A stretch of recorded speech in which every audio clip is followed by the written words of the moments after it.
Buenas tardes, bienvenidos a esta quinta charla del Festival de Literatura.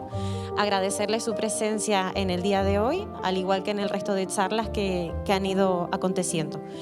Para mí es un placer presentarles al director del Festival de Literatura de Lanzarote y también escritor, Carlos Battaglini, y a la invitada del día de hoy, Mónica Ojeda. Por último, invitarles a inscribirse a la última charla que tendrá lugar aquí, el próximo 3 de diciembre, con el escritor Ignacio Martínez de Pisón, con el que daremos finalización al Festival de Literatura. Muchas gracias por estar aquí, que disfruten de la charla. Hola, ¿qué tal? Si uno lee el último libro de Mónica Ojeda, Chamanes eléctricos en la fiesta del sol, se dará cuenta que que esta charla no puede suceder en otro sitio que no fuera Yaiza. En ese libro se dan volcanes, rofes, chamanes y todo tipo de misticismo que estas tierras invitan a evocar. Así que creo que Mónica Ojeda ha llegado al sitio correcto en el momento oportuno. Y dicho esto, queremos dar las gracias, por supuesto, a los patrocinadores, en especial al Ayuntamiento de Yaiza y su concejal de Cultura, César Rijo. Hoy nos desplazamos a este municipio después de haber estado en Tías y también en Arrecife con los talleres. Hoy va a ser la primera charla que hagamos aquí, la penúltima del festival, con una escritora top, como se dice en estos tiempos, una escritora también poeta y una de las voces más destacadas del nuevo boom latinoamericano, del nuevo gótico andino, y parte de esa corriente de mujeres escritoras que actualmente están pisando muy fuerte, como pueden ser Mariana Enríquez o Samantha Schweblin, y muchas más, entre las que por supuesto se encuentra Mónica Ojeda. El estilo de Mónica, que luego le preguntaremos a ella, está entre lo lírico, lo poético, lo estético y muchas veces acercándose a lo perturbador, pero siempre con un fondo de belleza y de una intención literaria. Mónica Ojeda ha recibido muchos galardones y premios. Podemos destacar que fue nombrada por la revista Granta entre las mejores escritores jóvenes de menor de 40 años hace unos años, y también fue nombrada por la lista Bogotá 39, también hace unos años. También fue finalista del premio Bienal Novela Mario Vargas Llosa, entre otros reconocimientos. En definitiva, nosotros estamos muy contentos que Mónica haya aceptado nuestra invitación, porque creemos que es una escritora no solo de presente, sino también de futuro. Así que ya sin más dilación, le damos la bienvenida a Mónica Ojeda.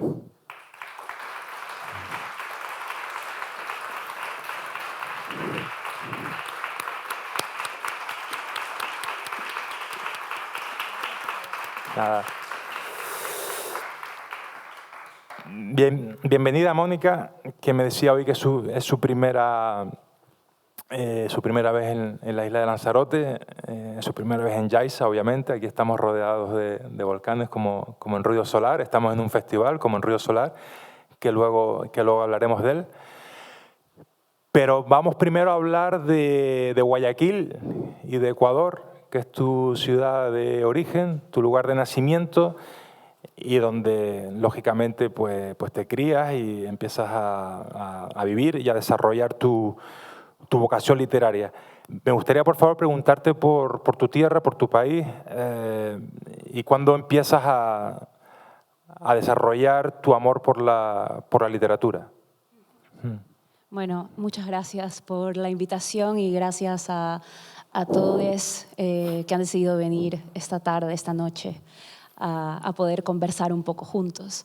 Yo empecé a inclinarme hacia la literatura, en realidad no tanto por los libros, sino por la voz de mi abuelo. Mi abuelo era un gran narrador oral, no profesional, él nunca se dedicó a nada creativo o artístico en realidad, pero a él le encantaba contar historias. Era un gran conversador y siempre de alguna manera terminaba monopolizando las mesas porque todo el mundo se quedaba callado para escuchar sus historias.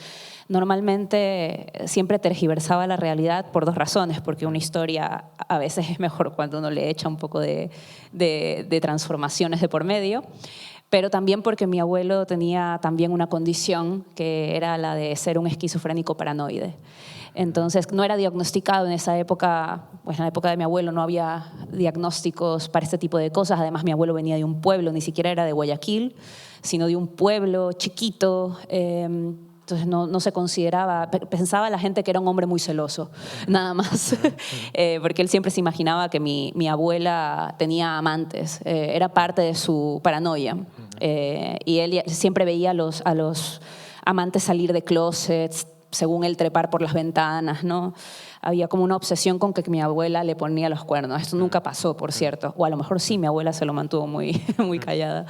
Pero bueno, él era un gran narrador de historias. Y cuando yo era chica, él me venía todas las tardes a visitarme, se ponía guapo y venía siempre bien peinado, oloroso, ¿no? Era muy coqueto.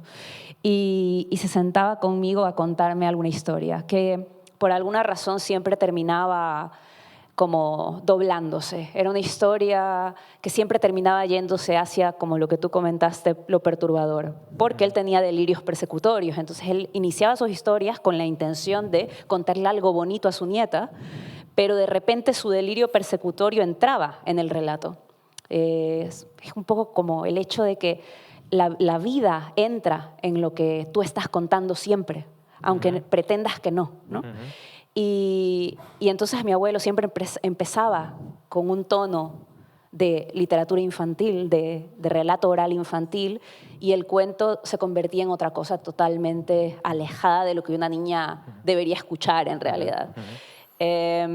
Y para mí eso era la literatura, era la voz desviada de mi abuelo, la voz que quería contar algo pero terminaba contando siempre otra cosa, que decía más de él de lo que él pretendía que dijera.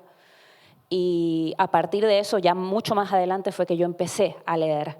Pero en realidad, incluso cuando ya por fin me senté a escribir, que además empecé a escribir muy pronto, cuando me senté a escribir por primera vez, no era tanto con ganas de imitar algún texto escrito, sino con ganas de imitar la voz de mi abuelo, ¿no?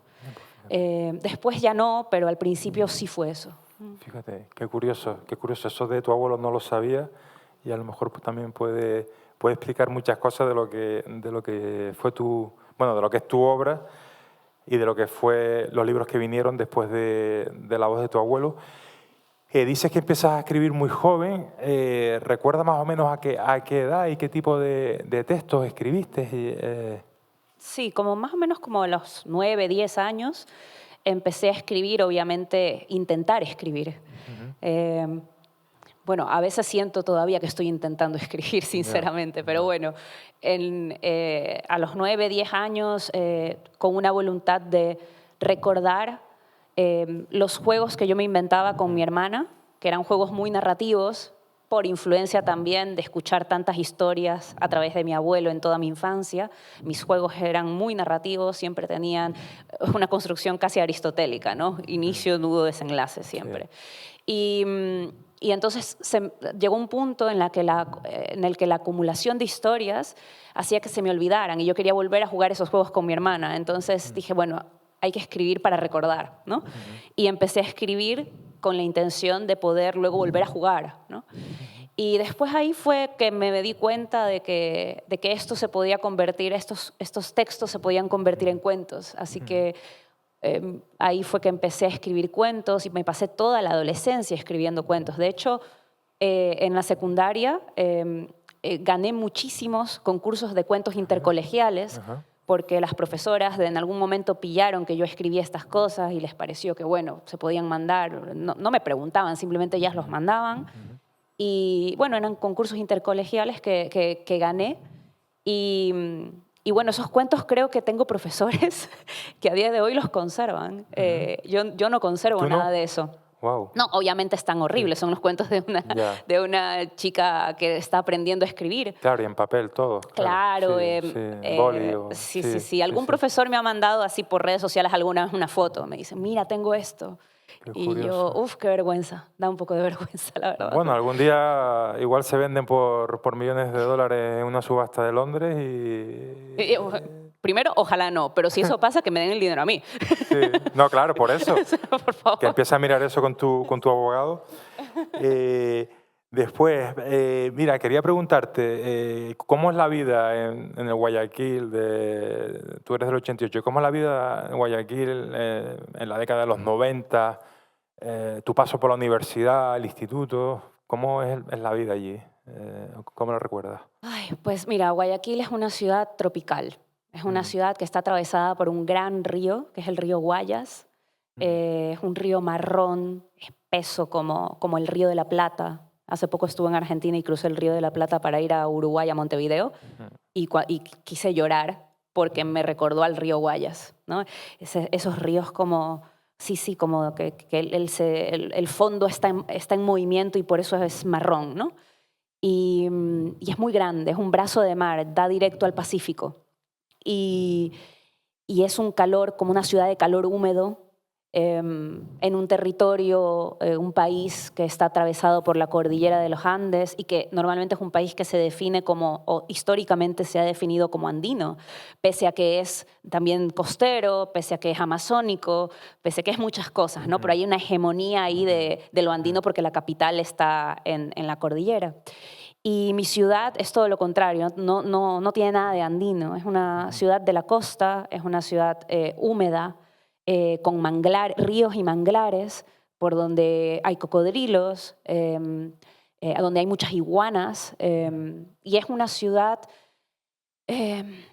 para mí, siempre históricamente, en toda mi infancia también y ahora más, pero siempre ha sido una ciudad bastante desigual. Y como lo que pasa en todas las ciudades en donde hay una extrema desigualdad, en donde la mayoría de la población vive en la pobreza o en la extrema pobreza, como consecuencia de eso es una ciudad violenta, ¿no? Claro. Donde hay desigualdad hay violencia, ¿no? Claro. Y yo crecí en un hogar de clase media, con padres que fueron a la universidad, la primera generación de ir a la universidad, mis padres, de su familia. Y bueno, ellos tenían como esas aspiraciones de clase, los que tienen los padres, justamente eso de ver a sus hijas que ojalá puedan tener más de lo que ellos tuvieron. Y entonces mis padres se esforzaron mucho en mi infancia para que yo pudiera ir a un colegio donde me enseñaran inglés. Mis padres no saben inglés y para ellas era obsesiva la idea de si ella aprende inglés, va a tener una mejor vida que nosotros, ¿no? Entonces yo asistí becada a un colegio de clase media que era privado. No fui a la educación pública para aprender inglés, justamente con el objetivo de mis padres. Y bueno, luego asistí a una universidad que es católica, todavía existe en Guayaquil esa universidad católica, aunque ya no pontificia. ¿Y qué estudiaste? Estudié comunicación social con mención en literatura. Porque yo quería estudiar literatura en realidad. O sea, como me pasé toda mi adolescencia escribiendo cuentos, tenía muy claro, o sea, yo a los 11 años ya estaba diciendo, quiero ser escritora, ¿no? Y mis padres, afortunadamente tuve padres muy increíblemente comprensivos, ellos aspiraban que yo tuviera una mejor vida, pero jamás me dijeron, de la literatura te vas a morir de hambre, no lo hagas. Siempre me dijeron, qué bien que quieras, o sea, están muy orgullosos de que tuvieran una hija que quisiera ser escritora. No sé por qué, a lo mejor porque les parecía, bueno, mi madre alguna vez quiso ser escritora, entonces le parecía, ay, ella va a poder hacer lo que yo no pude hacer. ¿Y tu abuelo lo llegó a saber? Mi abuelo lo llegó a saber, sí. Ya estaba muy mal, ya no sé si, o sea, estaba vivo, pero tenía momentos de lucidez y ya se iba, ¿no? ¿Y se pronunció? Sí, estaba orgulloso, ¿no? Era también él tenía mucho orgullo de eso. Y mi padre es ingeniero, mi padre en cambio era como, ¿qué es esto? ¿Qué es esto de escribir? Claro. Pero también lo respetó mucho. Y entonces tuve un apoyo, aunque también un apoyo con los pies muy en la tierra, ¿no? Mis padres siempre me decían, bueno, muy bien, te vamos a apoyar para que seas una escritora, pero tienes que ganarte la vida de otra manera, ¿no? No vas a vivir de esto, tienes que dedicarte a la docencia, lo más cercano, ¿no? Entonces me apoyaron mucho desde siempre, pero siempre con los pies en la tierra, de está bien que escribas, pero tienes que hacer otra cosa para poder alimentarte porque eso no te va a dar para alimentarte.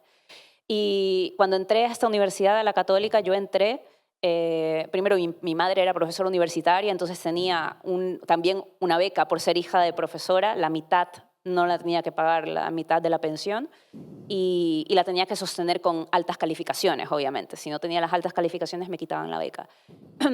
Y estudié comunicación social porque mi ciudad, además esta es otra característica de Guayaquil, históricamente ha sido muy práctica. No había donde estudiar literatura en ese entonces. Ahora ya hay una Universidad de las Artes en Guayaquil, pero no existía la Universidad de las Artes cuando yo estudié. Y la opción más cercana que tenía de estudiar literatura era estudiar la carrera de comunicación social con la mención en literatura. Y fui directo a ella precisamente para tratar de estudiar lo más cercano a la literatura que yo pudiera estudiar. Claro. ¿De eso que fueron 4 años, 5 años? Sí, 4 años y medio quizás. 4 años. Sí, sí. A los 23 años ya me gradué. A los 23 años ya te gradúas y a partir de ahí te trabajas o... Sí, trabajé también durante la universidad un tiempo. Había tiempos que sí trabajaba, tiempos que no. Pero cuando salí de la universidad entré a dar clases a un colegio para trabajar y en la mitad del año me dieron la posibilidad de la beca para poder venirme acá a estudiar en la Universidad Pompeu Fabra de Barcelona el máster en creación literaria. Claro. Y entonces dejé mi trabajo y me vine para Barcelona, me fui a Barcelona. Claro, eso también te iba, claro, eso, supongo que eso es un punto de inflexión en tu carrera, en tu vida. Yo he leído mucho sobre ese famoso máster de la Pompeu Fabra que me da la impresión de que tuvo una importancia suprema en tu vida. Entonces dice que te vas a Barcelona, tenías 23 años y cursas el máster. Vale, ¿qué tal ese impacto Guayaquil-Barcelona? Bueno, para mí fue como tú dices, fue un impacto por muchas razones. La primera razón era que psicológicamente para mí fue increíblemente estimulante estar en otro sitio donde tú no eres nada ni nadie para nadie, ¿no? Otras personas pueden sentir que esto es algo triste, para mí no, para mí era estimulante. Yo venía además de Guayaquil, de vivir con mi familia, con mi madre, con mi hermana y además de a veces agenciarme, no es culpa de ellas, a veces era culpa mía, agenciarme mucho yo, tener un papel de madre con mi madre y con mi hermana, ¿no? Entonces me ponía mucha responsabilidad a veces en esa relación, mis padres están divorciados, entonces a veces yo me ponía unas responsabilidades que nadie me asignaba, pero yo me ponía esas responsabilidades. Y cuando me fui a Barcelona de repente, el primer día que llegué a una residencia de estudiantes, la habitación era muy chiquita y estaba sucia, entonces me puse a limpiarla y mientras estaba limpiando me puse a llorar, pero no me puse a llorar de tristeza por estar limpiando, no, estaba llorando de felicidad extrema mientras limpiaba el baño.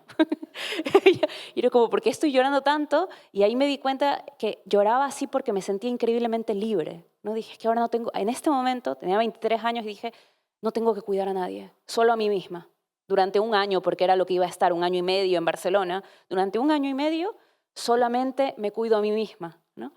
Y fue una sensación de vitalidad tremenda. Y luego, claro, ese fue el primer impacto. Segundo impacto, estar en una ciudad en donde yo podía caminar sin tener miedo de que me pasara nada. Claro. Que eso en mi ciudad natal no se puede hacer. O sea, caminas, por supuesto, la gente camina todo el tiempo en Guayaquil, ¿no? Pero claro, yo en Guayaquil he tenido experiencias difíciles estando en la calle. Y entonces ya uno camina en Guayaquil, pero camina con una tensión, ¿no? O al menos a mí me pasaba, no quiero generalizar, ¿no? Ya caminaba con una tensión, con un estado de alerta, a ver si alguien me está siguiendo, a ver si, por mis propias experiencias en la calle, ¿no? Y en Barcelona yo llevé ese cuerpo atemorizado también. Me pasaba que de repente tenía que pasar por unos callejones y me ponía de repente tensa.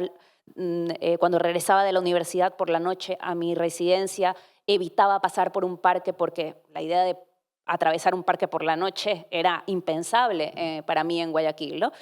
Y cuando lo comentaba con mis compañeras y mis compañeros en el máster me decían, pero no pasa nada, atraviesa el parque, está súper iluminado. O me decían, no pasa nada por esta callejuela. Y entonces me fui atreviendo y dije, ay, es verdad que aquí no pasa nada. O sea, bueno, siempre te puede pasar algo en cualquier sitio, ¿no? Lo que digo es que hay como una sensación, había en Barcelona en ese momento, para mí una sensación de tener más posibilidad de habitar el espacio público con un poquito más de seguridad. Claro. Y de repente me di cuenta, y eso fue para mí el gran impacto, además de todos estos otros que te he contado, el impacto de lo que significa que de repente te empieces a dar cuenta de qué le gusta a tu cuerpo cuando no está asustado. Porque cuando tú le tienes miedo a los espacios públicos, pues te crees que tienes un tipo de personalidad, te crees que no te gusta tanto salir, que no te gusta tanto salir a bailar o hacer un montón de cosas. No es que no te gusta, es que piensas en la consecuencia de, bueno, ¿y cómo me regreso a mi casa a esta hora? Tal, no puedo atravesar esta calle. Y entonces haces tu vida desde la facilidad más de una reclusión. Y yo en Guayaquil vivía mucho más puertas adentro que puertas afuera en las calles, aunque sí las transitaba porque hay que caminar, pero... Y en cambio en Barcelona de repente me di cuenta de que no me conocía. Es decir, que en Barcelona de repente me di cuenta, sí me gusta salir, sí me gusta irme de fiesta, sí me gusta bailar. Y dije, Dios mío, ¿quién es esta persona? ¿No? Claro. Y dije, claro, te empiezas a descubrir cuando no tienes miedo, quién eres cuando no Claro. tienes miedo. Claro. Porque son dos personalidades distintas. Claro. Y luego eso aumentale estar en un máster de creación literaria en donde conoces a personas, porque había personas de toda Latinoamérica, de Cataluña, pero de todas partes de España. Éramos 40 en ese entonces, muchos allí juntos. Y estás ahí con 40 personas que tienen ganas también de escribir, que les gustan los libros. Tienes conversaciones muy intensas, muy apasionadas. Te lees entre todos, lees lo que estás haciendo. Entonces, claro, fue un año y medio muy, muy disfrutable de descubrimientos. Claro, eso te iba a decir que desde el punto de vista vital estaba claro que estaba experimentando un crecimiento muy enriquecedor, y desde el punto de vista narrativo, el máster me da la sensación de que también te ayudó muchísimo a formarte y a encaminarte ya de una manera mucho más determinada hacia tu objetivo literario. Sí, yo creo que los másters, los talleres, o sea, que podríamos cambiarlo de máster por poner un taller literario, es lo mismo. Lo que te hace crecer, yo creo que en la escritura, es darte cuenta de que la escritura es un ejercicio colectivo. Y eso significa que tú haces esa escritura con las voces de los demás y la tuya también, pero en confluencia. Entonces, claro, en los talleres y en un máster de creación literaria, otras personas te leen, te confrontan, te comentan. Tú lees a los demás y los lees con un ojo clínico para tratar de ver qué funciona, qué no. Eso que aprendes del texto de la otra lo llevas a tu propia praxis escritural. Entonces sí es riquísimo, es algo que la escritura se forja, yo estoy convencida de eso, la escritura se forja siempre comunitariamente. Claro. No hay tal cosa como una escritura interesante que no trabaje justamente con ese círculo amplio en donde entran muchas otras personas, con muchas otras maneras diferentes de leer, con estéticas distintas, ¿no? Así tejes tu propia estética también. Claro, claro. Sí, y bueno, luego hablaremos de tus libros, obviamente, pero también en el fondo creo que se refleja un poco esa parte, ¿no? Ese piso, esa ciudad, Barcelona. Creo que tu mirada se castellaniza ligeramente al meter un personaje catalán, una ciudad española. Tu último libro parece que es una vuelta al origen, pero luego hablaremos de eso. Quería continuar preguntándote, claro, estamos hablando de Barcelona 1 año y medio, pero al final te quedas mucho más tiempo en esa ciudad. No, solo estoy 1 año y medio, luego me voy a Madrid. Luego surge lo de la Escuela de Escritores en Madrid. No. Me fui a hacer un máster en Teoría y Crítica de la Cultura. Vale. En la Universidad Carlos III, sí. Vale. Porque pedí otra beca y me la dieron y entonces hice ese máster, que es un máster, no es de creación, es un máster más de teoría cultural, mucho más con un fondo de filosofía que me fascinó. Disfruté muchísimo el máster, pero era otro tipo de aproximación, Claro. ¿no? No tiene nada que ver con la escritura creativa literaria, ¿no? Claro. Eran ensayos, era teoría. La teoría también es una forma apasionada de la imaginación, pero bueno, eso es diferente, tiene otros mecanismos. Claro. ¿Y el cambio de ciudad, Barcelona-Madrid, cuál te gusta más? Bueno, ahora vivo en Madrid, tengo Sí, más tiempo. Claro, viví solamente 1 año y medio en Barcelona. Y en Barcelona tengo a gente increíblemente querida, a mis mm, editores de Candaya, claro. tengo a una de mis mejores amigas que es mexicana y que vive en Barcelona y lleva muchos años viviendo en Barcelona, está allí. ¿Fernanda Melchor? ¿Mm? ¿Cómo se llama? ¿Fernanda Melchor? No, no, no, ¿No? Tania Ah, Hernández. Daniela, vale. Y entonces tengo un vínculo con Barcelona muy Mm, estrecho, pero realmente yo la habité tan poco tiempo y además como estudiante, que no es lo mismo que cuando uno habita una ciudad habiendo migrado. O claro. sea, ir como estudiante, estar con una tarjeta de estudiante, em, es otra cosa. Entonces la experiencia que yo tuve de Barcelona fue muy estudiantil, muy breve. Yo no siento que puedo decir que conozca esa ciudad realmente. Yo creo que las ciudades tienes que habitarlas durante largos periodos de tiempo para realmente decir que las conoces. Mm, Tuve una intuición de la ciudad y desde la perspectiva estudiantil. Luego me fui a Madrid y la habité también como estudiante durante 1 año y medio también, pero en realidad yo conozco o empecé a conocer Madrid cuando años después, años más tarde, después de regresar a Ecuador, años más tarde decidí emigrar. Y ya ahí, migrando en Madrid, ya tuve como la sensación de empezar a conocer Madrid. empezar a conocer Madrid. Vale, nos vamos a ir al año 2014, que es un año importante porque publicas La Desfiguración Silva, un libro que antes me dijiste en el coche que solo se puede conseguir en Ecuador y en Cuba, curiosamente, pero es tu primera puesta en escena hacia el mercado literario, un libro que, como acabo de decir, es muy difícil de conseguir, sobre una figura muy curiosa llamada Yanela Silva. ¿Quién es Yanela Silva y de qué va La Desfiguración Silva? Bueno, sí, es mi primera novela Sí. y está solamente en Ecuador y en Cuba porque en Cuba ganó un premio que ya creo que ya no se da, es un premio que se llamaba Alba Narrativa. Ujú. Y es la novela que escribí en el máster de creación literaria de la Pompeu, por cierto. Lo entregué como trabajo final y después lo mandé a Cuba a ver si ganaba ese premio y la verdad es que fue muy emocionante porque después lo gané, me invitaron a la Feria del Libro de La Habana, conocí La Habana, fue maravilloso y se publicó en Cuba y después se publicó en Ecuador porque gané el premio en Cuba, ¿no? Eh, y, mm, y bueno, es una novela en donde Yanela Silva es un personaje a la vez que existe dentro de la novela y a la vez también es un personaje inventado por otros personajes de la propia novela, ¿no? Entonces es una novela que juega un poco con los formatos, tiene adentro un guión cinematográfico de un cortometraje, tiene un diario de rodaje dentro, y tiene una falsa biografía que generan los propios personajes de la novela porque se están inventando a un personaje que no existió en la vanguardia ecuatoriana.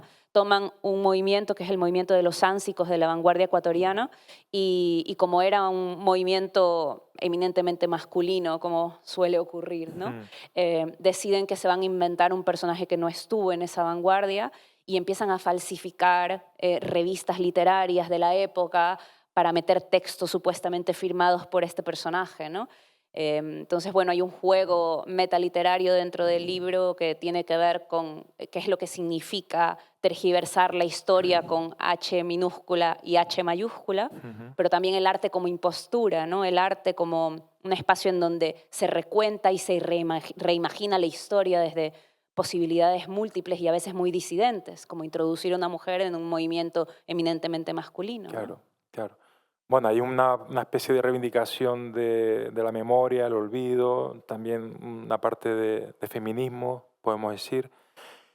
Y también hay una parte muy interesante que también la estábamos hablando antes en el coche. Deberíamos grabar las conversaciones en los coches porque a veces también son casi igual de interesantes que la entrevista. Hablábamos de tu estilo. Tú has hablado antes de que has mezclado biografías, entrevistas, recortes. Tu estilo es muy particular. Yo te hablé antes de William Faulkner, ¿no? Y del Ruido y la Furia, que fue uno de los primeros escritores que empezó a jugar con la estructura, con el tiempo, forma. Y, y tú afirmaste con la cabeza, ¿no? Como que te identificabas con ese escritor porque tu estructura, tu estilo, no sigue siempre unos parámetros lineales, sino que eso, combinas y fragmentas todo tipo de registros aderezados siempre de un componente lírico y estético muy, muy perturbador en ocasiones y muy vertical en otras. Sí, ahora se me viene a la cabeza una frase de Elizabeth Hardwick que decía que la estructura es sensibilidad, ¿no? Entonces, cuando tú agarras un libro y ves su arquitectura, la estructura que la autora te está proponiendo un tipo de sensibilidad, una manera por lo tanto, de acercarte táctilmente al acto de narrar, ¿no? De qué manera puedo contar esta historia. Y la forma no es nada más un mero artilugio o algo allí que parece que está desconectado del contenido, ni mucho menos, ¿no? La forma tiene que ver con una posible perspectiva de lo que estás narrando, ¿no? Entonces, a mí me parece algo como muy interesante. Cada vez que te sientas a escribir, estás tratando de encontrar una forma, una estructura diferente para contar en realidad lo mismo de siempre: la vida, la muerte, la enfermedad, el deseo, el despecho. Bueno, los temas que siempre nos van a preocupar como seres humanos, Claro. están constantemente repitiéndose, pero las formas van cambiando, ¿no? Hay unas formas que se anquilosan, que se quedan quietas, y que son las formas que no me interesan tanto. Puedo disfrutar de leerlas, pero no me interesa tanto hacerlas.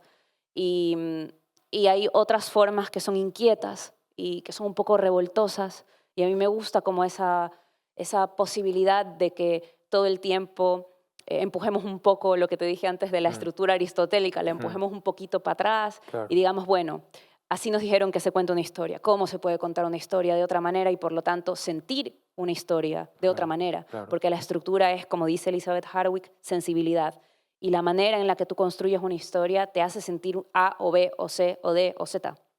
Entonces, estás buscando una nueva emoción también a veces, ¿no? Y o sea, yo tengo una formación como muy mixta, que salta de una cosa a otra. Te dije antes mi abuelo, pero también es verdad que cuando empecé a leer, que fue muy pronto también, 10 años ya empecé a leer la biblioteca de mi madre. Mi madre estudió literatura cuando había la carrera de literatura en su época. Literatura en Guayaquil, las carreras de literatura abrían, cerraban, porque no había estudiantes. De repente, épocas que hay estudiantes, se abre, se cierra. Mi madre pudo estudiar literatura, yo no pude.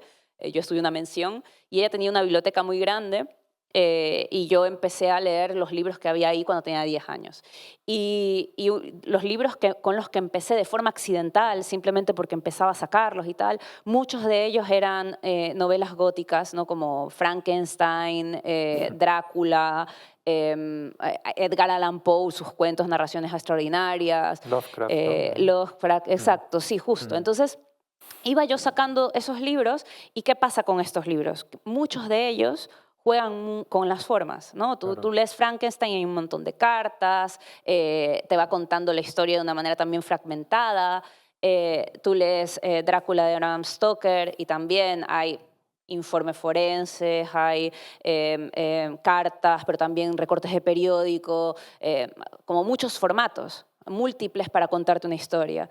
Y luego también, por ejemplo, uno de mis autores favoritos es Manuel Puig, que es un autor argentino, de padre, creo que su padre era catalán, por eso el apellido, pero bueno, en Argentina siempre le dijeron Puig, no Puig. Y entonces, bueno, los libros de Manuel Puig, que toman además como muchas cosas de la cultura popular, la telenovela, el cine americano de los años 60, etcétera, etcétera. Son novelas en donde también hay una mixtura de formatos, a veces de dramaturgia, informe forense o policial, cartas, y todo eso va componiendo la estructura de las novelas de Manuel Puig. Y entonces, claro, uno a lo mejor es que, bueno, y obviamente Faulkner, que lo leí mucho después, en realidad Faulkner lo leí después de mis 20 años, y también, claro, también él sabe hacer como de repente estos saltos en el tiempo, te cuenta una historia fragmentada con muchos personajes, múltiples puntos de vista. Y supongo que uno termina haciendo lo que más le deslumbra o ve en otros, y dices, bueno, quiero intentar tratar de hacer esto a tu propia manera, ¿no? Claro. Claro, de ahí surge un cóctel explosivo, todo tipo de estímulos, todas estas referencias que estás nombrando, una ciudad como Guayaquil, tan peligrosa, pero por otro lado, desde el punto de vista artístico, probablemente dotadora de un universo impresionante. Y ahí entramos ya en tu segundo libro, que yo escribí en mis reseñas, y voy a ser sincero, escribí, esto es una volada acojonante. Eso fue lo primero que escribí, lo tengo apuntado aquí. Cuando lo leía, es un libro que me ponía nervioso leerlo, pero lo digo como virtud. Lo digo como virtud porque si alguien te pone nervioso, su arte para mí es una virtud y muchas veces sentí que, como te dije antes también en el coche, que era como ver una película de Haneke. En este libro, que ahora nos contará Mónica, pues vas contra los tabúes con una naturalidad aplastante que a mí realmente me asombró. Nefando es un videojuego y hay un piso en Barcelona. Bueno, ahí lo dejo y tú nos sigues contando de qué va este libro que lo petó. Bueno, claro, esa es una novela que escribí en Madrid. Y es interesante eso, ¿no? Como a veces necesito estar en otro sitio para hablar del sitio Claro. del que quiero hablar. Nunca, no termino de escribir un libro que esté localizado en el sitio donde yo estoy en el presente, ¿no? Las novelas Mandíbula, que sucede en Guayaquil, lo terminé en Madrid, ya habiendo migrado acá. Chamanes eléctricos en la Fiesta del Sol, que ocurre en la cordillera andina de Ecuador, lo he escrito aquí, en España, también en Madrid. Y Nefando, que sucede en Barcelona, lo escribo en Madrid, ¿no? ¿Qué pasó? Bueno, claro, yo estaba terminando el máster en Teoría y Crítica de la Cultura y mi trabajo final en ese máster fue una investigación sobre las novelas pornoeróticas del Cono Sur en Latinoamérica durante las dictaduras militares, porque eran novelas eróticas que trabajaban con asuntos políticos muy, muy candentes. De hecho, eran novelas que estaban censuradas en sus países, ¿no? Y eran novelas que de repente, que a mí me parecían muy interesantes porque trataban de burlar ciertas censuras sociales en la propia narrativa, como estas dictaduras militares en el Cono Sur eran bastante con un discurso muy recalcitrante sobre lo que tiene que ser la feminidad, bueno, como pasó con Franco acá, y de repente allí en estas novelas las mujeres estaban totalmente en posesión de su sexualidad, hacían cosas que obviamente no estaban permitidas. Una novela como Amatista de Alicia Steinberg sucede en uno de los cafés donde se reunían las madres de la Plaza de Mayo, ¿no? En una novela como Lo impenetrable de Griselda Gambaro se desata una orgía en un juicio, entonces, que es el lugar en donde se ejerce la ley, ¿no? Entonces, me parecían como novelas muy interesantes e hice una tesis sobre esto. Entonces, leí muchos libros, muchos de ensayo y de novela sobre erotismo. Y de repente a través de eso llevé la conexión entre la violencia, el erotismo, la muerte, ¿no? Hay una cosa allí como de nexo. Y ni bien terminé esa tesis me puse a escribir Nefando. Y con Nefando quise hacer un ejercicio distante de lo que estaba haciendo con la tesis, pero al final terminó entrando parte de eso, porque Nefando es una novela en donde hay unos personajes de distintas partes del mundo, unos ecuatorianos, unos mexicanos, unos catalanes, que están compartiendo un piso estudiantil en Barcelona y que los fragmentos de todos estos personajes van narrando un videojuego, o la creación de un videojuego que estuvo en algún momento en Internet, pero que es un videojuego que fue bajado de la red por contener un contenido realmente pues, ilegal, ¿no? Contenido además de violencia hacia los niños, etcétera, etcétera. Entonces es una historia en realidad que va sobre ir averiguando qué es lo que tenía ese videojuego, por qué estos estudiantes de distintas procedencias deciden hacer este videojuego y su relación precisamente con el deseo, la violencia, el erotismo, el daño, y va tejiendo, digamos, esa especie como de y lo detectivesco, porque a lo largo de la novela vas a través de esos fragmentos descubriendo lo que hay en ese videojuego, ¿no? Exactamente. Eso fue un libro que se escribió en 2016. ¿Tú crees que estamos en 2025? ¿Tú crees que ese libro hoy en día tendría riesgo de ser cancelado? Sí. ¿Sí? Oye, Sí, que sería cancelado hoy, sí. hoy sería cancelado. Sí, bueno, o no, ¿O no? no lo sé. Yo no lo cancelaría, pero Yo creo que es un libro que en el momento en el que salió sí. también fue duro, es decir, tuve una vez una entrevistadora que a ella le había afectado mucho leer el libro estaba, como decimos en Ecuador, brava, ¿no? Que es molesta, ¿no? Estaba brava conmigo y cuando me hacía la entrevista me hacía preguntas como que se notaba que estaba enojada conmigo. Se notaba que me quería mandar. Y hubo un momento en donde me dijo, pero ¿a ti te ha pasado alguna de estas cosas que tú estás narrando? Como que con la ofensa de cómo osas hablar de esto si a ti no te ha pasado, tú no has recibido abusos de niña, ¿no? Cuidado con hablar con algo que no te haya pasado, a ti mismo en tu propia carne, ¿no? Eh, y, y yo recuerdo que salí de esa entrevista, además yo no solía ser entrevistada, y salí muy perturbada, ¿no? Como conturbada del efecto que había generado el libro, porque como te dije en el coche mientras veníamos para acá, yo no escribí ese libro con ganas de transgredir nada, nunca me senté a escribir con el afán de voy a romper los límites sobre lo que se puede decir de alguna cosa, no, nadie me leía y yo en ese momento no pensé que nadie me fuera a leer. Pensé que me iban a leer 4 personas, ya con suerte logré que Candaya me publicara, entonces yo, ay, qué bueno, tengo una editorial. En Ecuador no existe una industria literaria, por lo tanto los libros siempre se leen muy poquito, porque no hay esa movilización que hay, por ejemplo, acá. Entonces, claro, simplemente a lo mejor me salió ese libro tan extremo porque no pensé que que mucha gente fuera a leerlo. Entonces me permití ir hasta los límites de lo pensable o de lo imaginable.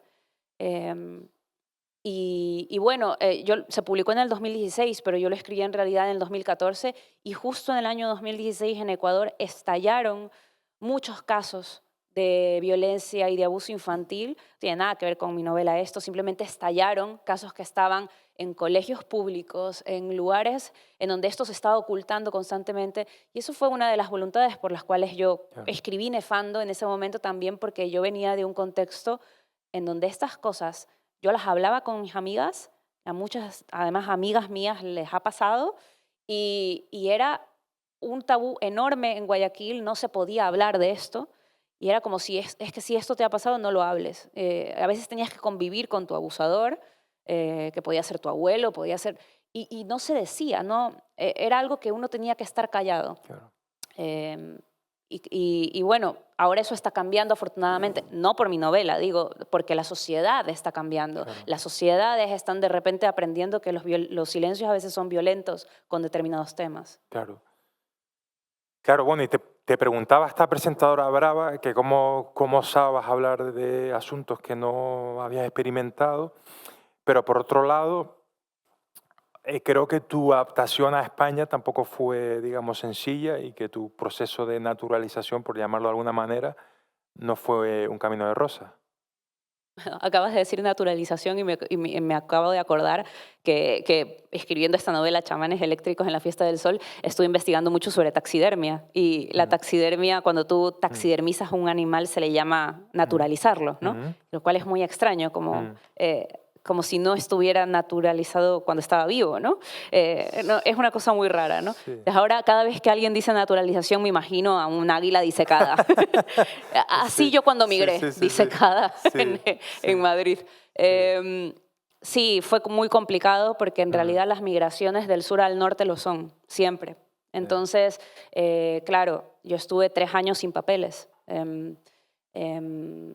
En el medio de muchas cosas que me pasaron, yo estaba con una pareja española que me agredió, tuvo que ir a juicio con esta persona.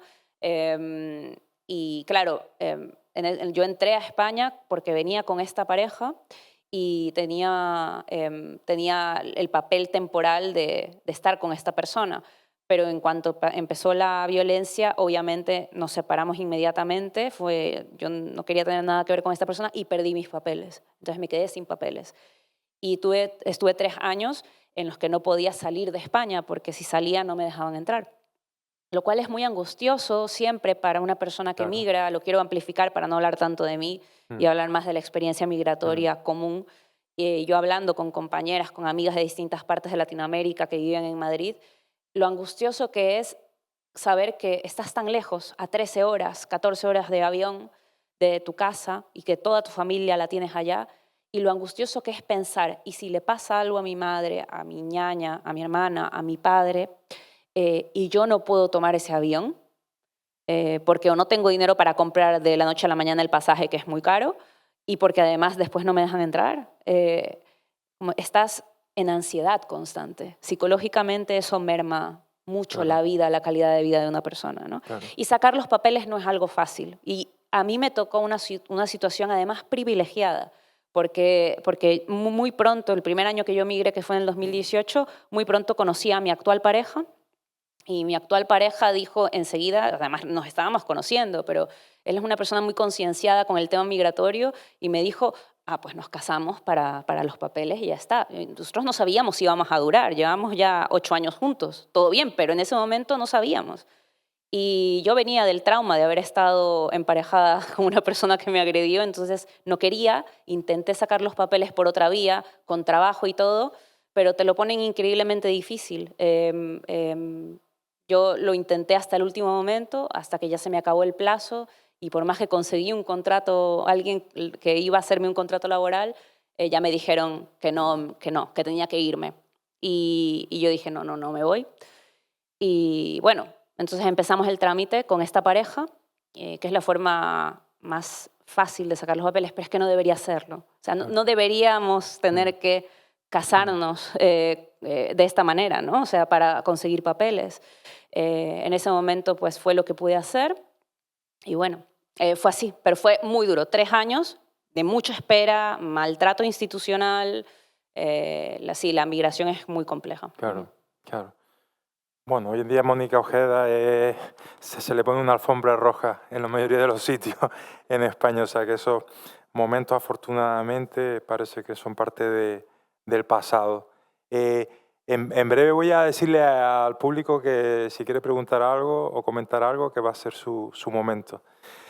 De momento te voy a preguntar por otro libro inevitable, que tenemos que hablar de él, como es Mandíbula. De nuevo, una atmósfera también, no quiero decir oscura, pero también restringida. Una profesora que secuestra a una alumna. Sus razones tenía. Sus razones tenía. La profesora Clara, Mandíbula, Candaya. ¿Qué nos cuenta? Bueno, claro, decía antes que la había terminado en Madrid, Mandíbula, pero es verdad que la empecé en Guayaquil. Sí, fue muy extraño cómo empecé a escribir esta novela. Los libros son una cosa muy extraña. Yo no soy una persona que le guste tanto leer thrillers. Realmente casi no leo nada de thrillers, no me interesan. En el cine sí me parecen divertidos, pero literariamente no me interesan mucho. Y estaba como con la cabeza invadida por una imagen que era muy thrillesca, ¿no? Que no me dejaba en paz la imagen de una chica con su uniforme de colegio en una cabaña, como medio en tinieblas, atada, y con su profesora de lengua y literatura como barriendo el suelo alrededor de ella, mientras ella está atada, ¿no? Y yo decía, pero esto es un secuestro, ¿no? Se lo tenía claro en mi imaginación y decía, ¿y por qué tengo esta idea si a mí no me gusta escribir cosas que tienen que ver con el thriller y tal? Pero a veces uno tiene prejuicios sobre determinadas cosas y lo interesante es como darles la vuelta, ¿no? O sea, si tienes esta imaginación de un secuestro, investiga un poco más hacia dónde te puede llevar, que te puede llevar a territorios más estimulantes que el aparente secuestro, aparente imagen de thriller, ¿no? Y entonces en un momento dije, bueno, me voy a sentar a tratar de explorar esta imagen, como, ¿qué pasa aquí? ¿Quién es esta chica? ¿Quién es esta profesora? ¿Por qué llegan a esta situación? muy pronto sabía que no era una cosa de dinero, tenía que haber una razón otra. Y entonces, bueno, empecé a escribir esa novela y hubo un momento en donde estuve como, ¿sabes? Totalmente poseída por la investigación, ¿no? Por la investigación de lo que te implica escribir un libro. Cada libro para mí sí que es investigar cosas, ¿no? Entonces te dije, en Nefando estuve leyendo mucho sobre literatura erótica, sobre cosas que tienen que ver con el daño, etcétera, etcétera, la violencia. Con Mandíbula leí muchísimo sobre literatura de terror. Entonces, este elemento del thriller, que es con el que empieza la novela, va deviniendo en una novela que trabaja mucho con tropos de la literatura de terror, pero que les termina dando la vuelta, ¿no? Y entonces a mí me interesaba mucho cómo estas chicas de un colegio Opus Dei, un colegio además eso como muy solamente para mujeres, adolescentes, bien restringidas, con una feminidad normativa, como súper cerrada, clausurada, cómo de repente encuentran en su amor al género de terror, a las películas, a los cómics, a la literatura y tal, una manera de reinventarse y generan en un espacio otro, de repente como un paralelo de sus vidas, pero un paralelo distorsionado, un paralelo en donde en lugar de la religión católica, está, o sea, lo cristiano, igual está de repente acá esta secta que se inventan, esta religión inventada, la religión del Dios blanco.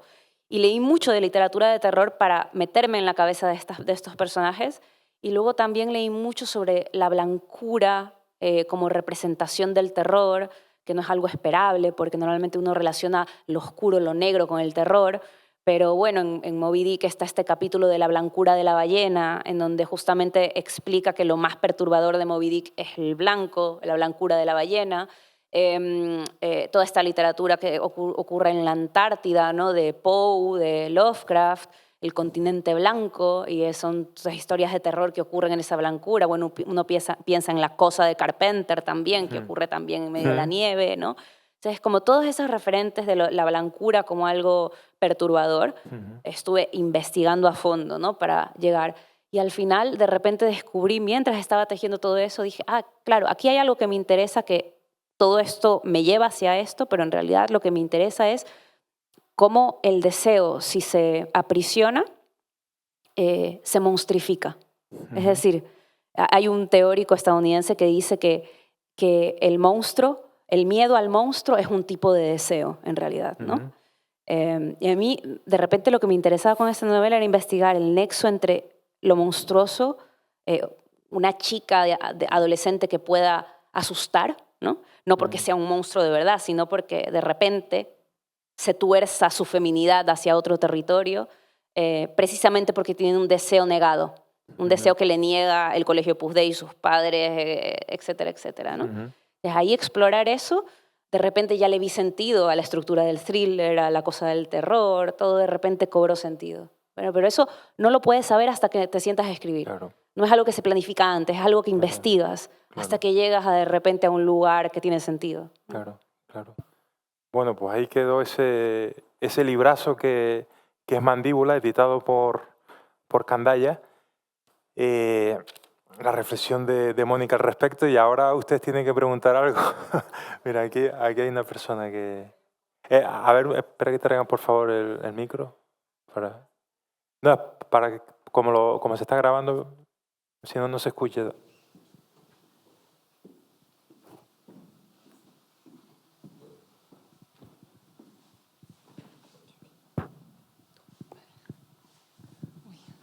Bueno, gracias al festival que he tenido la oportunidad de conocerte, porque aunque había oído hablar de ti, no te había leído hasta este momento. Y cuando empezaba la semana pasada, que sabía que iba a estar aquí estos días, el de chamanes, me acordé mucho de la película Sirat. No sé si has tenido oportunidad de verla, si te han preguntado antes, porque como que el punto de arranque de una hija, en este caso, que busca a su padre, en el caso de la peli es un padre que busca a su hija, todo ese tema del festival de música como manera así de acercarse a lo espiritual o alguna especie de... Sí, estoy muy feliz de que la novela casualmente haya salido antes que Sirat, porque si no me hubieran dicho, le copiaste Sirat, ¿no?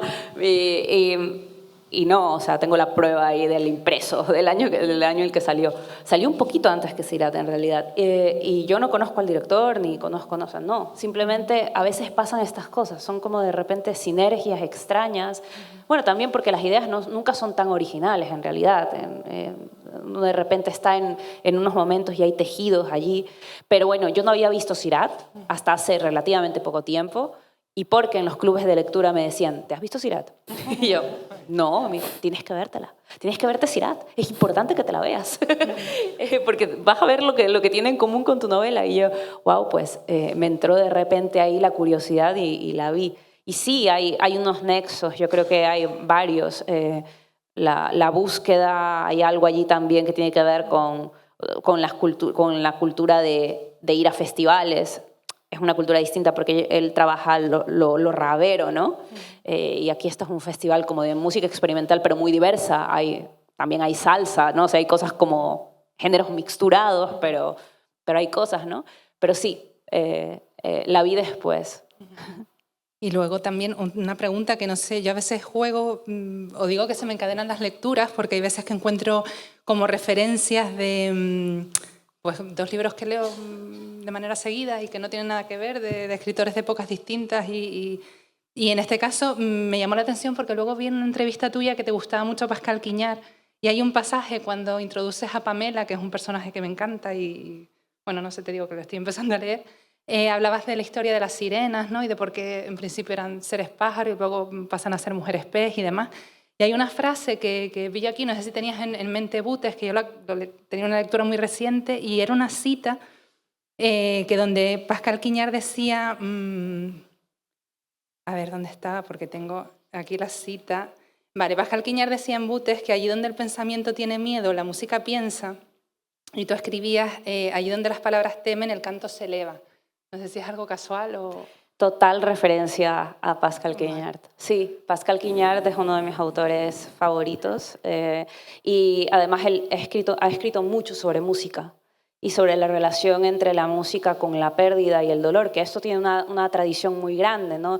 Ramón Andrés aquí, por ejemplo, tienen acantilado este libro que se llama Filosofía y Consuelo de la Música, en donde habla sobre la tradición teórica y filosófica de relacionar la música como una forma de consolación, sobre cómo la música nos consuela, ¿no? Y esto es algo histórico dentro de la música y también muy político, ¿no? O sea, en muchas comunidades afroecuatorianas, en todas, tienen cantos para los difuntos, según si es un difunto niño, si es un difunto adulto, y cantas comunitariamente, por ejemplo, para poder lidiar con la pérdida.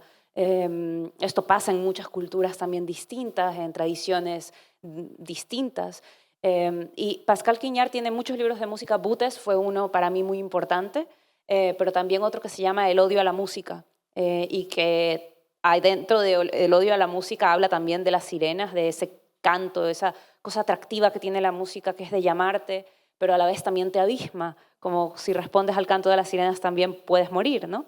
Esa idea de que, ¿qué es lo que te abisma de la música? Pues la emoción exacerbada, ¿no? A veces cuando sientes tanto que hasta te mareas y dices, no puedo seguir lidiando con esta emoción, ¿no? Y es algo que pasa a veces con la música, ya sea porque de repente conectas con un dolor muy antiguo o muy presente, o con unas ganas de vivir rabiosas y excitantes, que te hacen de repente estar como casi en una especie de éxtasis, ¿no? La música conecta con ese lenguaje sin palabras que tiene a veces el cuerpo. Y para mí Pascal Quignard lleva mucho eso en su escritura. También viene de una familia de músicos él, ¿no? Y tiene bastante como contacto con lo musical también porque él mismo toca el piano, creo recordar. Sí, sin duda, lo pillaste totalmente. Bueno, qué ilusión. Muchas gracias. Me alegra más que te haya preguntado por este libro, que fue el que dije yo al principio que parece que podría transcurrir en Yaiza perfectamente. Me da pena que Mónica no haya visto los paisajes de Yaiza porque cuando vinimos ya era de noche, pero seguramente mañana... Bueno, mañana no, pero vas a tener la oportunidad de verlo en internet y seguramente vas a estar de acuerdo conmigo. Volveré para quedarme más tiempo, vendré de vacaciones, en algún momento. Ya vendrás con Alex y les daremos una vuelta. ¿Más preguntas? ¿Que alguien quería preguntar a alguien por ahí? Hola. Hola. Dijiste que empezaste, tus primeras lecturas eran de literatura gótica, que no lees thriller, y me gustaría saber pues, qué tipo de literatura lees actualmente y cuánto tiempo dedicas a la lectura, y también cuál es tu autor o autora imprescindible que no podrías vivir sin él o ella. Preguntas difíciles. Bueno, a ver, yo empecé, es verdad, leyendo algo de literatura gótica, pero no soy una experta en literatura gótica y no fue lo único que empecé a leer. Empecé también leyendo otras cosas. Lo que pasa es que sí que es verdad que para hablar de la fragmentación me servía hablar de estas primeras lecturas góticas. Pero leí también, yo siempre he tenido una lectura, o he sido una lectora, no tanto de comprometerme con un género específico. Me gusta leer muchas cosas. Es verdad que hay géneros con los que estoy más distante, por ejemplo, el thriller, pero a mí me interesa simplemente lo que está bien escrito y te propone una estructura distinta y te hace pensar en cosas que normalmente no piensas. Hay algo en la escritura también, como de la prosa, que es químico, que tiene que ver con como si el lenguaje te está llevando hacia territorios límites del pensamiento, eso me va a interesar. Y entonces lo que leo es muy diverso. Leo mucho ensayo, leo novelas, leo cuentos, leo mucha poesía. Me encanta la poesía. Y no voy buscando géneros. Simplemente voy probando distintos autores, distintas autoras y voy ahí yendo por caminos diversos. Autores o autoras que para mí son imprescindibles. Bueno, aquí mencionamos a Pascal Quiñard, es uno. Me encanta Anne Carson. Hay una poeta uruguaya que para mí es fundamental, que es Marosa Di Giorgio. Me encanta lo que ella hace. David Foster Wallace para mí fue muy importante. Todavía a veces lo releo y me conmuevo mucho. Es un autor que me conmueve. Y no sé, es que podría seguir nombrando, en realidad muchos, porque no tengo un autor o una autora favorita. Bueno, mencionaste Faulkner antes. Estoy ahorita releyendo Luz de Agosto, que es un libro que leí hace 15 años. Entonces tenía muy borrada en la historia en mi cabeza, tenía como fragmentos que no se me olvidan nunca, como esa mujer embarazada que va buscando al hombre que la embarazó porque le dijo que iba a volver y no volvió, y está caminando por una carretera así embarazadísima, sin zapatos, con las botas en la mano, como muy vulnerable y a la vez muy, muy fuerte, porque ella es la que busca, ¿no? Está en un lugar pasivo, ¿no? Y recordaba eso, ya me había olvidado casi todo lo demás, ¿no? Recordaba otras cosas fuertes que no digo para no arruinar la novela para quienes no la hayan leído.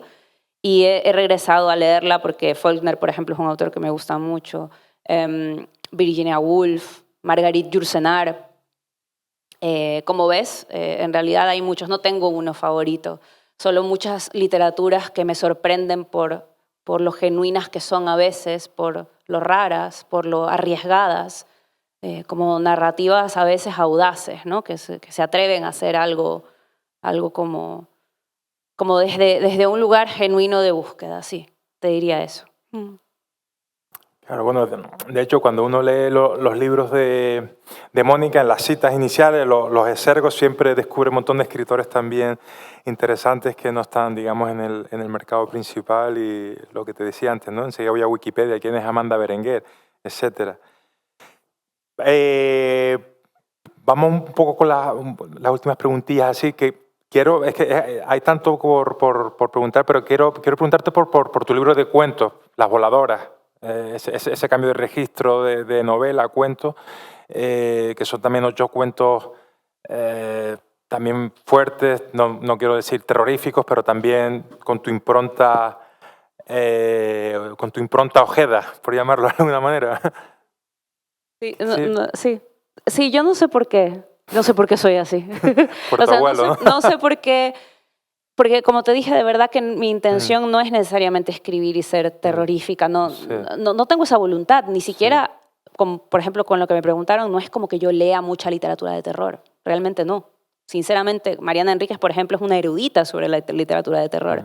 Mi compatriota, María Fernanda Ampuero, que también es amiga, lee muchísima literatura de terror, y yo igual estoy leyendo un ensayo de Donna Haraway y otro día estoy leyendo, yo qué sé, mientras agonizo, ¿no? De Faulkner. Entonces no soy tan así como abrazada a la literatura de terror. Sin embargo, es verdad, y yo creo que quizás me viene por lo de mi abuelo, hay como una especie de desvío, ¿no? O sea, hay algo que se me desvía en la lengua. ¿Y Guayaquil? Guayaquil a lo mejor también, no lo sé. No sé si es tanto el espacio como la manera en la que el cuerpo se relaciona con el espacio. Entonces ahí hay también una relación que yo no quiero universalizar, no quiero decir que Guayaquil es una cosa. Mi Guayaquil es algo que para otros no es, ¿no? Claro. Pero sí, con las voladoras sí que hubo como para mí un intento de trabajar con, de repente, leyendas orales de los Andes, pero llevarlas a la contemporaneidad, pensar cómo son las humas, que son como las brujas andinas, que según la leyenda separan la cabeza del cuerpo, a voluntad, y cómo puedo ligar esto, por ejemplo, con un femicidio, que es algo que pasa lamentablemente en Ecuador mucho. Entonces eso, conectar lo que viene de la sabiduría popular con acontecimientos contemporáneos. Me salían muchas mujeres en esos cuentos, claro, probablemente porque yo soy una mujer, pero tampoco fue algo decidido, no dije, bueno, van a ser cuentos en donde todas las protagonistas sean mujeres, ¿no? Pero de repente en casi todos las protagonistas son mujeres. Y hay algo que me fascina del cuento y es que siempre en los talleres te enseñan cómo hay que escribir un cuento. Y lo interesante para mí de escribir un cuento es ver, bueno, ¿cómo puedo no hacer lo que se hace con un cuento normalmente? Y en ese sentido, el libro de cuentos no estoy satisfecha, es decir, de ese libro de cuentos. No, porque me hubiera gustado arriesgarme más de lo que me arriesgué con la estructura de un cuento. Pero bueno, quizás en otro próximo libro pueda mejorar, ¿no? Porque quiero escribir otro libro de cuentos en algún momento. Es un libro con muy buena crítica, con muy buena prensa también, y es un libro que también gustó. Sí, pero siempre el autor no se queda del todo contento, sí, yo te entiendo. Claro, pero sí estoy orgullosa del libro, solamente que igual creo que se puede mejorar, siempre se puede hacer algo mejor. Sí, seguramente lo harás. Bueno, vamos a ir finalizando. Te quiero preguntar por tu poesía, porque no hay duda de que tu estilo también tiene un componente lírico innegable. O sea, hay música en lo que escribes. Tu relación con la poesía es estrecha. Bueno, hasta el punto de que has escrito dos poemarios. Por ejemplo, del ciclo de las piedras es el primero y el segundo se llama Historia de la leche. ¿Qué nos podrías decir de la poesía? De lo que es para ti, ya sé que de lo que es para ti la poesía, de la importancia que tiene en tu obra y estos poemarios en concreto. Bueno, mira, una de las primeras cosas que a mí me impactaron como lectora fue un poema de Marosa Di Giorgio que encontré en una carpeta antigua de mi madre. Era un poema que mi madre había transcrito, sí, creo que lo había transcrito como en una hoja. Tenía varios poemas sueltos y este poema estaba en esa carpeta y yo lo leí. Yo hasta ese momento, tenía 15 años a lo mejor, hasta ese momento yo había leído narrativa, no había leído poesía casi nada y lo que había leído ni fu ni fa, ¿no? Como no me había impactado tanto, tenía 15 años. Y de repente llego a este poema, que es un poema de Marosa Di Giorgio, en donde la voz poética, que es una chica, ve como un planeta desciende al jardín de su casa. Entonces la chica baja al jardín y empieza a tocar el planeta y al planeta le sale una especie de falo y la chica empieza a tener sexo con el planeta y juntos ascienden hacia el universo. Entonces yo dije, ¿qué es esto? ¿Qué es esto? Y luego además el último verso era algo así como, estoy cambiando el último verso porque no me lo sé de memoria, pero dice algo así como eso, que ascendieron y que a veces se atreve, la voz poética dice, a veces me atrevo a mirar a los abismos para ver si se ve mi casa, mi jardín, ¿no? No sé, se me ponen los vellos de punta otra vez al recordarlo, ¿no? Y yo dije, ¿qué es? O sea, primero, ¿qué es esto? Y me quedé como semanas pensando en ese poema, en las clases estaba así pensando en el poema, porque no entendía qué había pasado, que me había perturbado tanto y a la vez me había llamado tanto la atención, como de cierta manera erotizado, porque es un encuentro sexual, pero con un planeta. Entonces, había algo como perturbador, pero a la vez atractivo.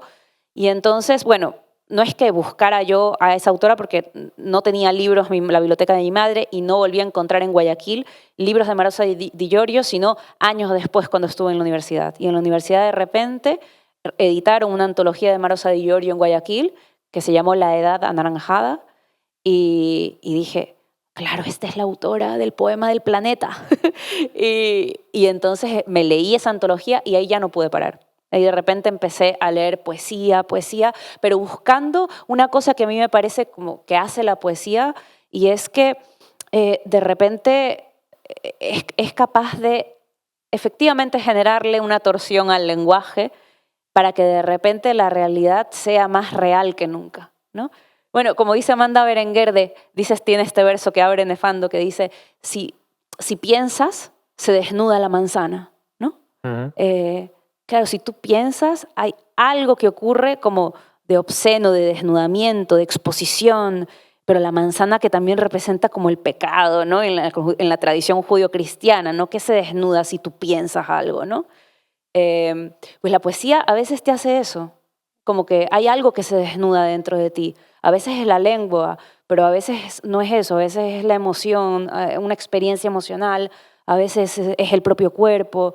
Hay algo que se desnuda cuando un poema te toca algo, ¿no? Y no todos los poemas te hacen algo, pero hay como esa sed de buscar el poema que te haga algo.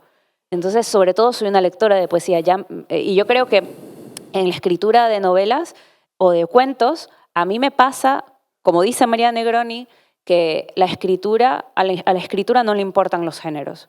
Tú estás escribiendo una novela y de repente te sale un párrafo que perfectamente es un acontecimiento poético en sí mismo. Como en la poesía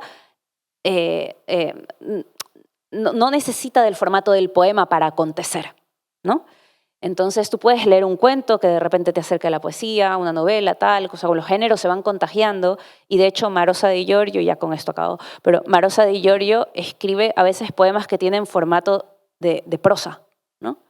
Pero son poemas. O no, o están en el interregno entre un microcuento y un poema. No lo sé. ¿A quién le importa? ¿No? Es como simplemente lo importante es que hay un planeta en el jardín, ¿no? Bueno, tus palabras me han sonado súper poéticas y llenas de música, y llenas de sinfonía y llenas de sentimiento. La verdad es que es emocionante. Bueno, Mónica, llevamos hablando una hora y cuarto más o menos. No sé si, antes de cerrar el acto, no sé si quieres decir algo, si quieres añadir algo, si quieres que se te quede algo en el tintero o te vas satisfecha. Yo estoy bien. No, bueno, agradecerte mucho a ti y a ustedes por el tiempo de haber venido hasta acá. Y no, eso, solamente que estoy muy agradecida. Bueno, no aplaudan todavía. Yo simplemente repasar un poco la charla. Hemos intentado hacer un recorrido lo más comprensivo posible desde tus inicios, desde Guayaquil, esa universidad, la referencia de tu abuelo que desconocía y que me parece súper bonita, esa vida dura en Ecuador, ese impacto al llegar a Barcelona con el máster en la Pompeu Fabra, el traslado a Madrid, las experiencias personales duras, pero con final feliz y que esperemos que siga. Sí. Yo no creo que he tenido una vida tan dura. Yo quiero decir, no he tenido tan dura. Me han pasado cosas, pero bueno, yo soy optimista. Sí, no he tenido tan dura. Claro, bueno, has tenido una vida literaria muy potente, sí que llevas encima, eso es indudable. Y después hemos hecho un repaso a tus libros. Mónica, como hemos visto en esta charla, se ha prodigado fundamentalmente en la novela, el cuento, la poesía, también tiene antologías. Y bueno, para mí y para todos ha sido un placer tenerte aquí. Yo antes de darte un fuerte aplauso, pues voy a repetir lo que suelo repetir, que es que vamos a proceder con el ritual de la firma, para que Mónica Ojeda nos dedique unas palabras al Festival de Literatura de Lanzarote. Lo segundo que les voy a decir es que nos vemos el día 3 de diciembre, miércoles, aquí, en el mismo sitio, aquí en Yaiza, con Ignacio Martínez de Pisón. Y lo último que les voy a pedir es que les demos un fuerte aplauso a Mónica Ojeda.